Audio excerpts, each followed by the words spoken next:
So, for it to be a major city, it's really calm and peaceful and quiet. And there's I almost want to say there's like a happy air. You know, it's kind of hard to pinpoint. The people are really nice, and a lot of people say that in their videos, how the people are warm and helpful. I didn't encounter anyone who was brusque or abrupt or unkind. You know, everyone was helpful. Yeah, I know a lot of people think about danger. I mean, my mind wasn't there, but I'm going to address that because, you know, someone asked in the comments about, is it safe? And I have to say this. As a traveler, and if you're endeavoring to be a traveler, like if you have not been out there that much and you're just getting started, I would suggest, and once you've been out to a couple of countries, you'll know it. But I would suggest that you do your research.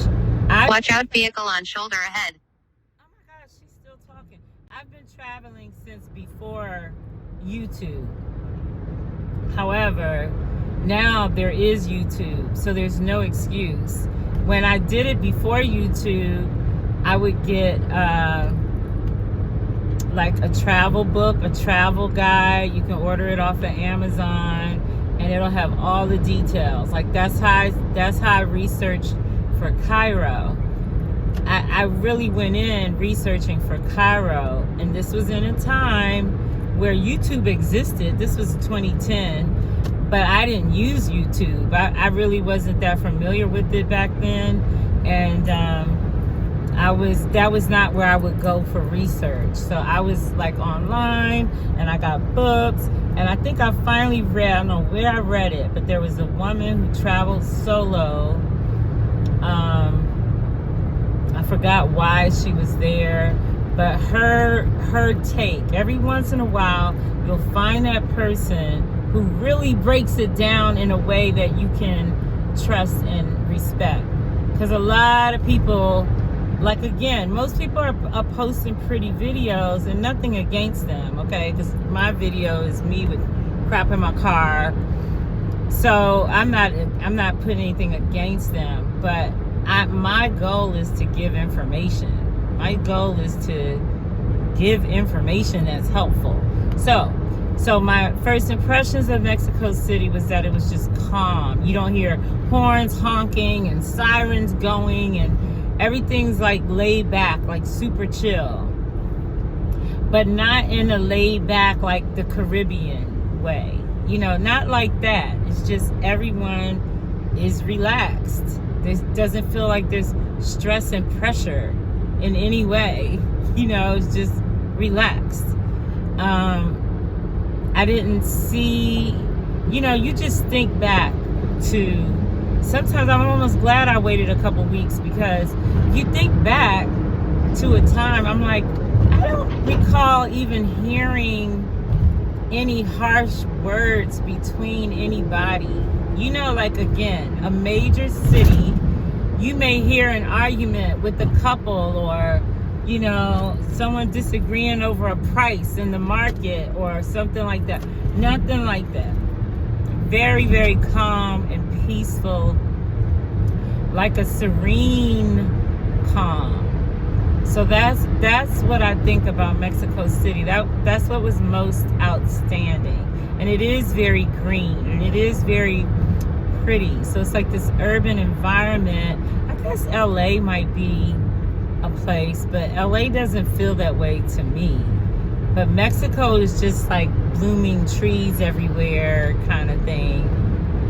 And it's this major city, and for some reason those two don't seem to go together.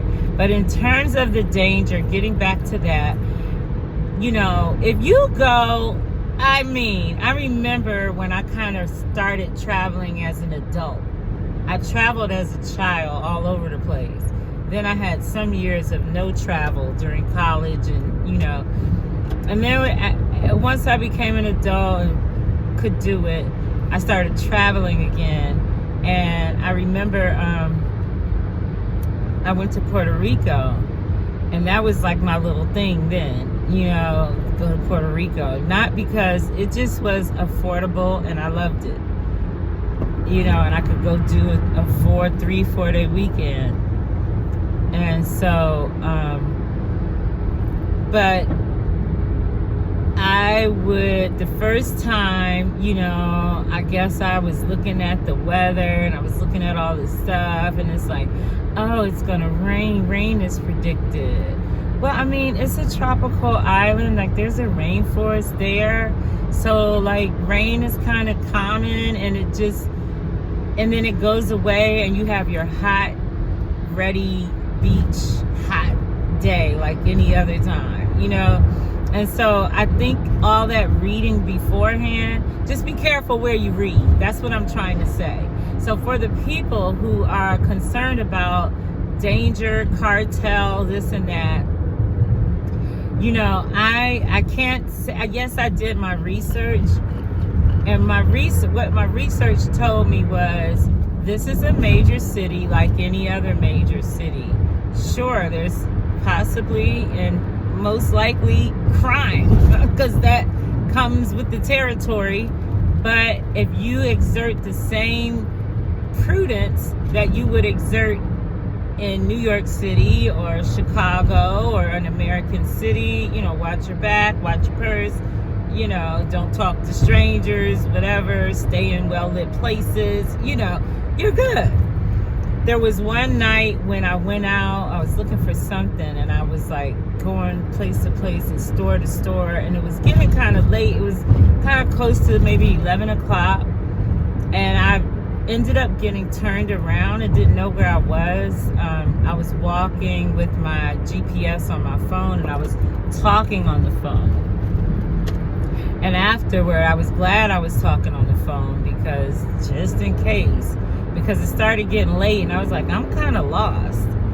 And the only people that did anything were the police themselves, because I saw the police, and there was like a big truck, and they were kind of standing around, and police, have a kind of friendly demeanor. They don't come off intimidating or crazy. Like Costa Rica, we were kind of scared. They were walking around with these big guns. And the first night we got there, we saw these men walking with these big guns. They were somewhat intimidating. We were like, where are we exactly? What's going to happen? But in Mexico, it just felt like, good, there's police there. Now, the one thing, stereotype or not, but the one thing I did have in my mind about Mexico was that I thought that they may have, like, corrupt police, like that kind of thing. Like don't think you could go to them. They're the ones running the games. I did think that might be true before I went there. And then when I went there, I didn't interact with the police. They didn't seem corrupt from looking at them, but how do you know? But that one night when I got lost, one of the police was like, okay, are you okay? Or, hey, or he said something to me, and I was like, yeah.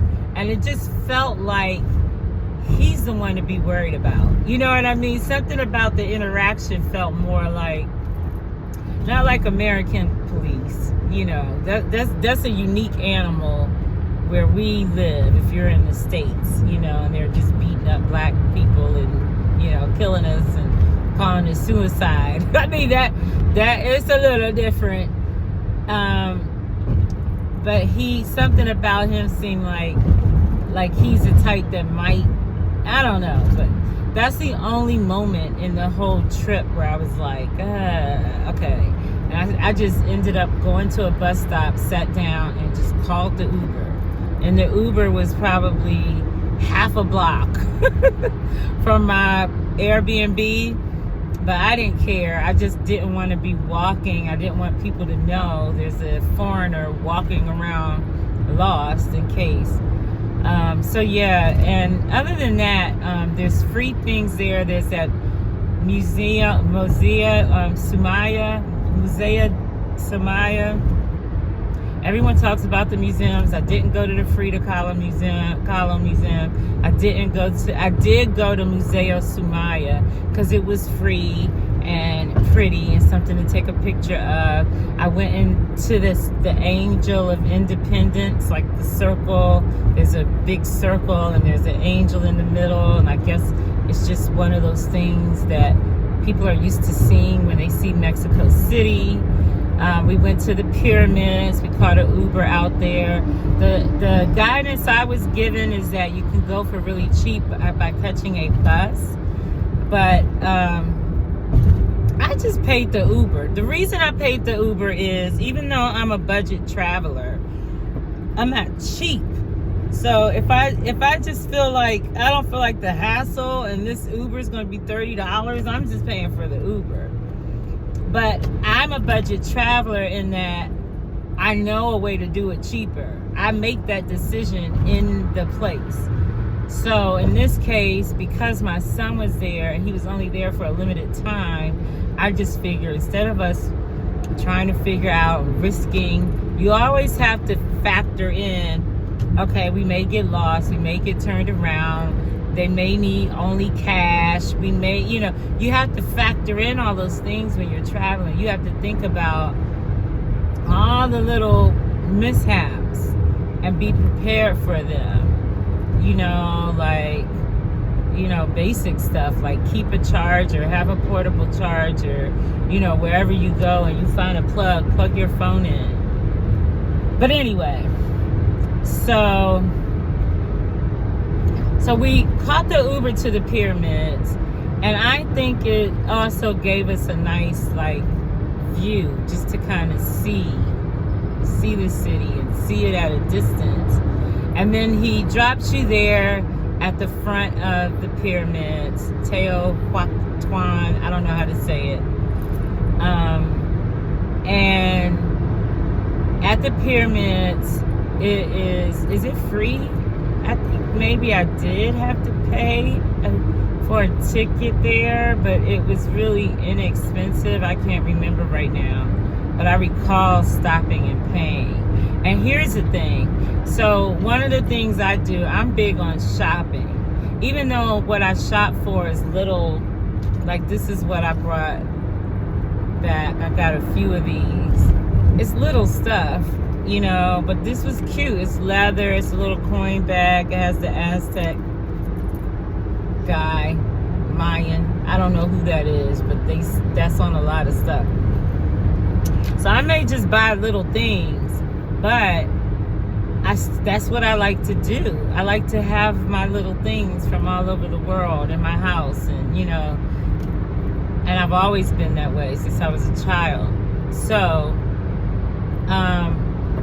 normally when I get to a country, okay, I never buy my souvenirs on the first day, but I'm looking right away because you'll see the same thing repeated. Like in Mexico, there's a lot of black obsidian.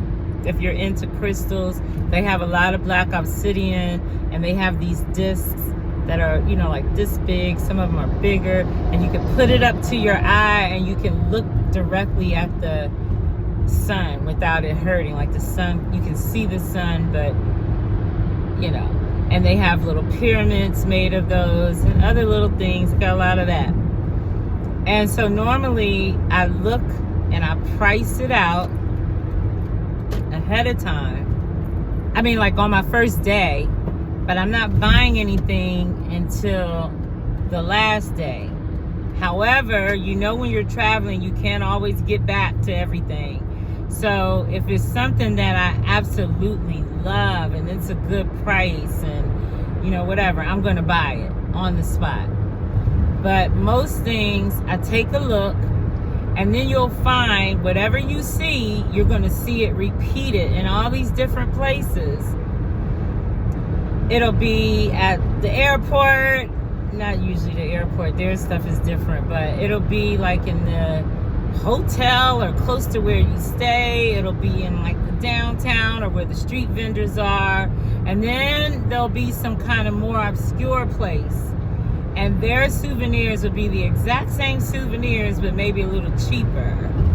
So I tend to look around and price things out, because depending on where they're located, the souvenirs are going to cost more.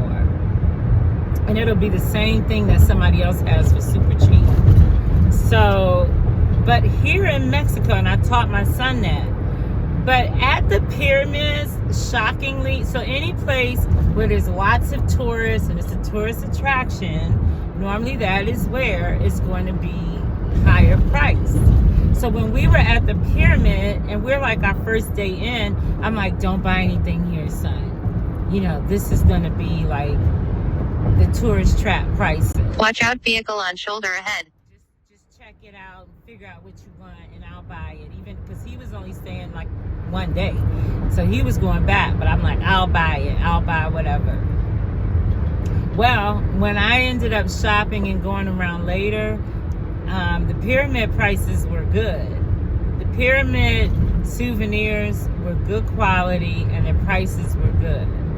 So, and now that you have time to think. Now that I think about it, they're not in like Mexico City. They're not in the city. I just said it was like a 45-minute drive out. So that's probably why, you know, they're kind of more far out. So they're not going to have those city prices. So that's just a word to the wise. Don't hesitate to buy. Because we were like, nope. We would look at the stuff, get the price. You know, that's my little routine. And this was one time where I was wrong on that. And then the place where I did go to buy souvenirs, which was the Mercado De Artesanias, their prices were really good, just because Mexico has good prices. But they were not bargaining, and they were not really competitive with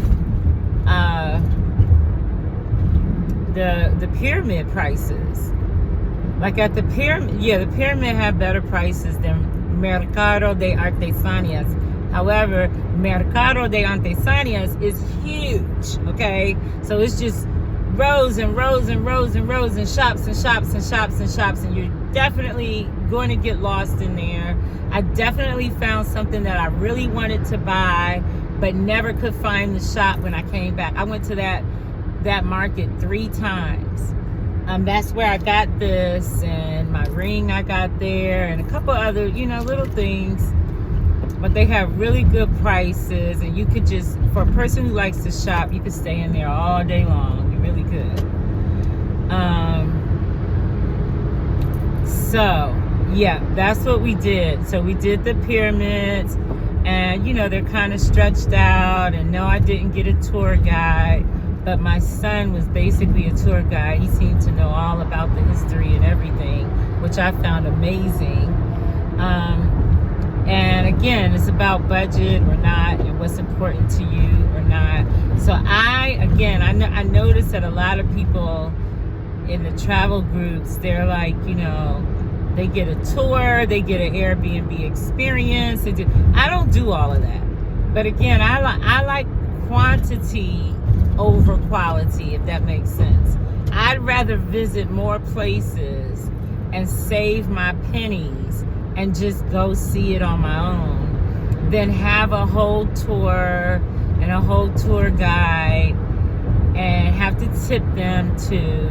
And, no offense to the tour guides, God bless them, but have to tip them too. And then, did I need them? I don't know. Most of the time, no. In Puerto Rico, the first time, I do appreciate that tour guide, because he was giving us a lot of the cultural understanding that I never would have gotten otherwise. So it does pay to at least interact with the native of that place. At least do one kind of tour. One. And there's free ones. So most cities will have some kind of free walking tour type thing.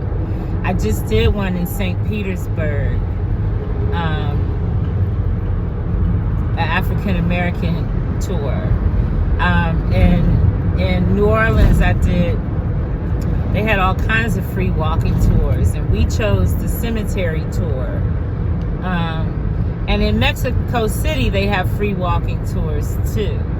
You know, the problem is, you know, you go online and you reserve it, and obviously you don't want to be a no-show, but you don't know where you're going to be and how it's all going to go down. It's just kind of hard, you know, at least for me. Everybody's different, but there's no way I would vacation with a regimented plan. Like, I would never. But what I would do is kind of make an idea of what I want ahead of time, and, you know, and I did do that this time, but most of the times I try it and I never get to finish it. Before you know it, I'm packing to leave. So there's also the ruins in the city, and everybody talks about that. I went to see it. I didn't think it was necessary. You know, I just found it kind of amazing because in the middle of the city, there's these ruins. And it's this urban environment. Everything's like all around it, but the ruins are right there. But unless I missed something, because when I went there, you remember there's always the language barrier. So I know a little Espanol, but, and I mean enough to really get me around. You know, I'm trying to get better. So I do know enough to get me around. I have a good amount of vocabulary. And that's just self-taught. That was just because I was trying to, you know, I had the foundation in school. But anyway, so sometimes, again, it's like, let me just take some pictures and carry on. Because you want to stop and ask someone, and they can't answer you, and you can't communicate what you're really trying to ask. Or you want to stop and read the sign about this place, but it's all in Spanish, and you're trying to figure it out. It's just frustrating sometimes. So, you know, that's why sometimes I end up just like, I'm not doing anything. I'm going to do what I know I can do with these. Eat, take a picture, you know, buy something, or ride around. You know, you can't necessarily do all the interactive things. Oh, and one thing I did there was got a massage, a 2-hour massage. Now that's the first for me. And I've been getting massages for years on a regular basis, but I've never gotten a 2-hour massage. So, and it was about $100, $110. So that's really inexpensive for 2 hours compared to the United States. So I'm trying to think what else, but getting back to the danger, I still haven't finished what I was saying. When you go and you look up all this, I keep wanting to say CDC, but that's COVID. Is it the State Department that has all the travel regulations? And when I was posting to someone that I was going to Mexico, of course, they immediately post, that's on a stage 4 level warning. Are you sure you want to do that? You know what? It was fine. And of course, I could have just been blessed. I could have been this close to danger and didn't know it. But I think especially if you're a person that is a solo traveler, or you're trying to start traveling, you're going to have to learn to use your own judgment.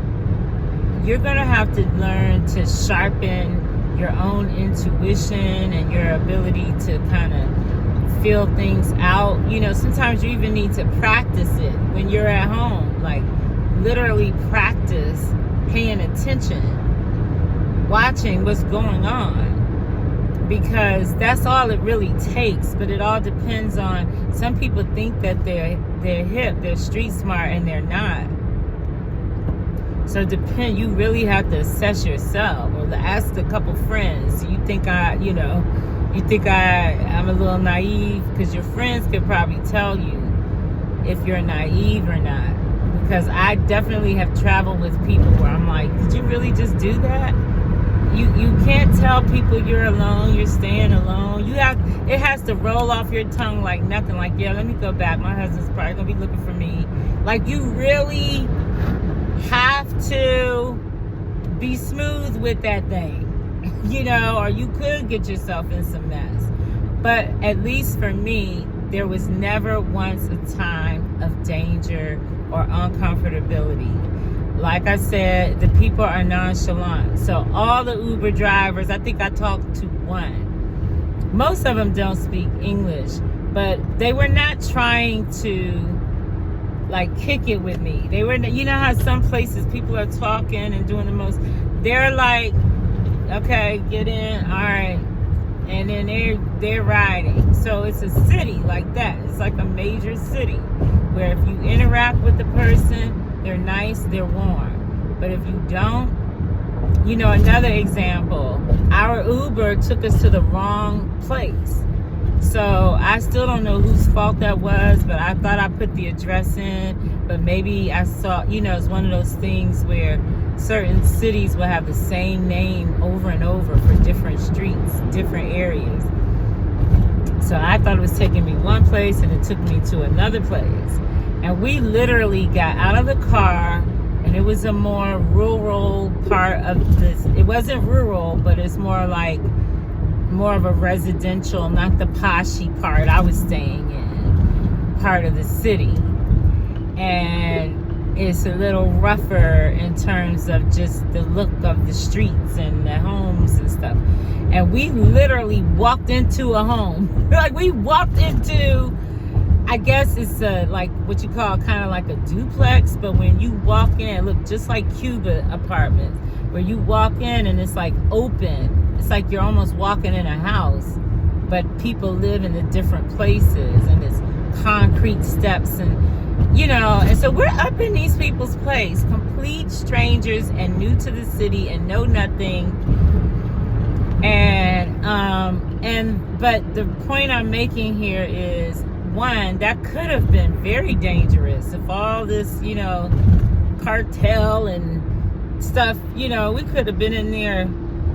But one, that didn't happen. But two, the residents of that home were so helpful, trying, without knowing any English, trying to help us figure out where we were and where we went wrong and this and that.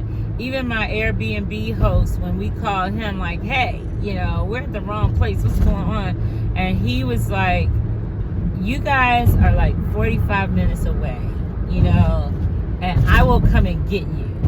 He literally said he would come and pick us up and bring us. And clearly, as an Airbnb host, you're not required to extend that level of courtesy. So my point being, and like I said, even the people whose home we had kind of walked up into, they were so helpful, so kind, you know, just like overboard, where we had it figured out and they were still like, okay, so what's going on? So is this, you know, I'm like, okay. So there, I've said a lot, and I'm going to go because I feel like I covered some stuff. Hopefully this is helpful.